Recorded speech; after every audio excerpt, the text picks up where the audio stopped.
Let's hear it one more time for Unlabelled. And keep the applause going as I welcome to the stage for Q&A Emery and Alicia, who you've seen in the documentary, and Colette Johnson-Voberg, director and producer of Unlabelled.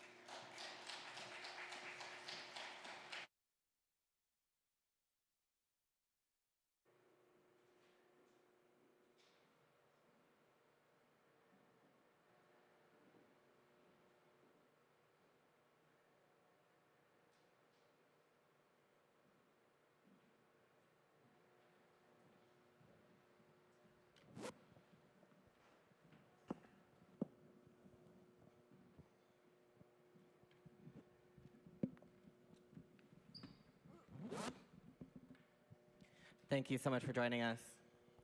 Yeah, thank you. So I wanted to start by asking some questions kind of similar in the way that the film starts, which is Emery with your performance work. As a stage performer, what was it like adapting a performance for the screen? It was honestly a little difficult because I had an audience of 3. So, but it was a lot of fun. It was, we had to change a bit of the music. But yeah, no, I really enjoyed it. It was really, it was fun, and as I talked about earlier, there's always hiccups too. I've had a few hiccups through it, but it was, yeah, it was a great day of just getting all jiggy with it on the stage. Yeah, I think it's fantastic. And as a director, was it, is this your first time kind of adapting a stage performance for the screen? Yeah, this was the first time. I mean, when I first embarked on this story and I had learned that Emery was a burlesque dancer, I thought, what a great way to be able to demonstrate, especially with his story arc of,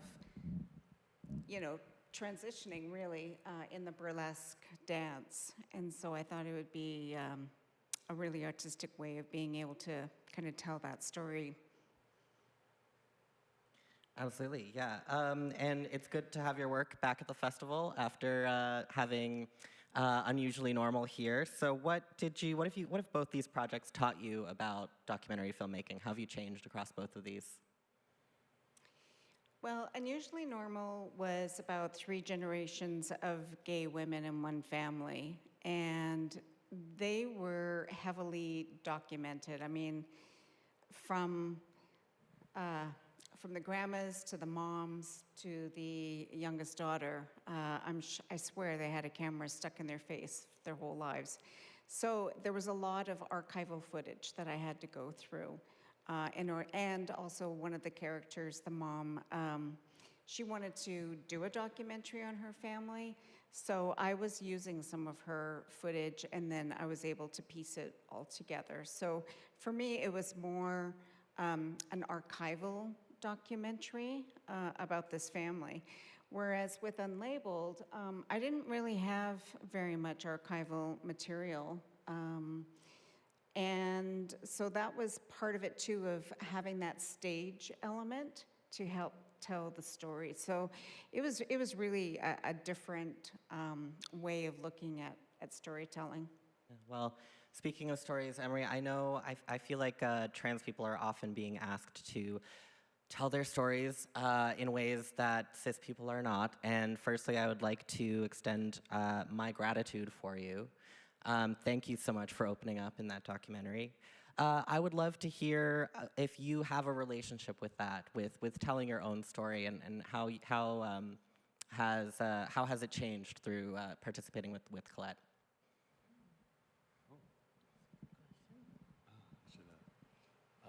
How has it changed? Yeah, your relationship to your own story and to telling it. Oh, since opening up. That's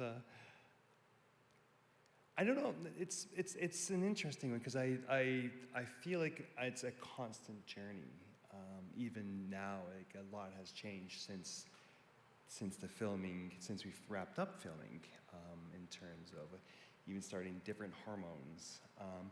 And I love the fact that we had this story here to help in a more of a positive light, as opposed, so that it just helps trans folk be okay with who they are and know that there are positive stories, because there's so much negativity in the media right now. So being able to share this, having people come up to me, I've had people come up to me randomly in the middle of Toronto going, oh, I saw your documentary and it was so beautiful and I loved, and it made me feel so good about where I am.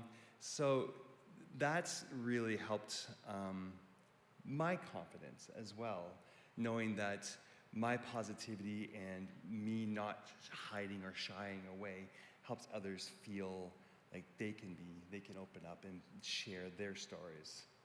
That's really beautiful that you're able to both gain power and share power by sharing your own story. That's fantastic. And Alicia, as their partner, what was it like for you to kind of welcome cameras into this stage of your lives?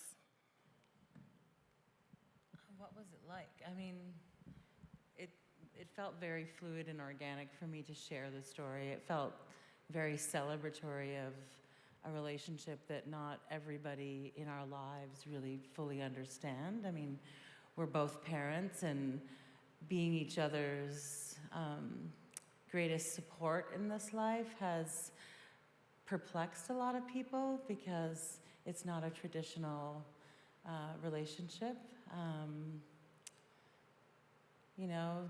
Gender identity, sexuality, how you express both separately or together is, I've learned a lot from Emery because of that. I mean, I don't have the dysphoria, so for me, sharing my sexuality as a teenager, as soon as I could, as soon as I had crushes on women, I was like, I'm a lesbian. So I ran to my parents right away to share that, I find it fascinating that you've chosen queer stories. Like, I didn't know that your other documentary was also queer related. So I'd love to talk to you more about that. But anyway, sorry. Yeah. It's certainly, I think it's great to have this platform to be able to open up about that stuff. Well, back to Colette, what you've done a lot in the film industry, and what do you think? What do you, and also you in the documentary connect with a number of people who are working in the film industry or film adjacent. So what do you think the film industry can do to be more inclusive? Well, I think just, for working in the industry, it can be very, like when you're trying to break into the film industry, there tends to be groups, especially in the dramatic side of things, where you have your props people, and they like to work with who they like to work with. You have your camera people, and they have their group, and like everyone has their own groups. It would be nice if it wasn't always the same people working together, because I think that, as time goes by, they have a lot of experience that they could impart to people from diverse communities. So I know that there is programs, and there's, especially with the government funding, there's mandates of, you have to have a certain amount of diversity. So, I mean, those things help, but I think it could be a lot more open. Yeah, kind of open-mindedness. Yeah. And what has reception to this film been? Because I know you've taken it to a number of festivals. Well, it won actually Best Film for for Paris, the ARP Film Festival. They have like 4 destinations: Paris, Barcelona, Amsterdam, and one other country.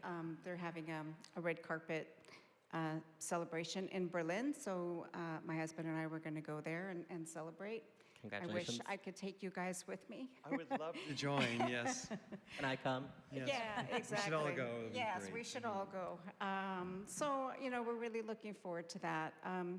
I really would like to try and push it more on the educational side, you know, especially with the trans community, because I think, and straight, of course, just, you know, because I don't think people really understand the trans community that well, and, you know, I certainly didn't until I started this film. And so I think it's important that, you know, we learn more about this community so that we have a more open mind. Yeah. So do you feel like you've changed a lot in, you know, covering both stories and this one especially? Absolutely. I just have a way better understanding. I was always an accepting kind of person, you know, like I really didn't care, you know, what gender or, you know, what their sexuality was. I thought it's, you know, their own business. Who, you know, why do you care? But when I look at the world politics and, you know, how people who just have so little understanding, they're the ones who are governing and making the laws. It's scary. So that's why it's important for me to tell these kind of stories.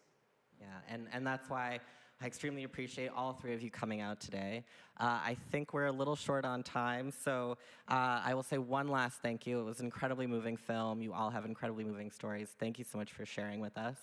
And for the audience, I would just like to remind you that this film qualifies for the Old Oak Audience Choice Award. So if you loved this film, and I think you should score them by ripping the number at the bottom of your ballot and placing it in the ballot box as you exit the theater. So thank you again for coming to the show. Thank you for coming to the Q&A. And I hope you join us for tomorrow, the last day of the Forest City Film Festival. Great. Thank you so much. Thank you for coming, in spite of the Jays game.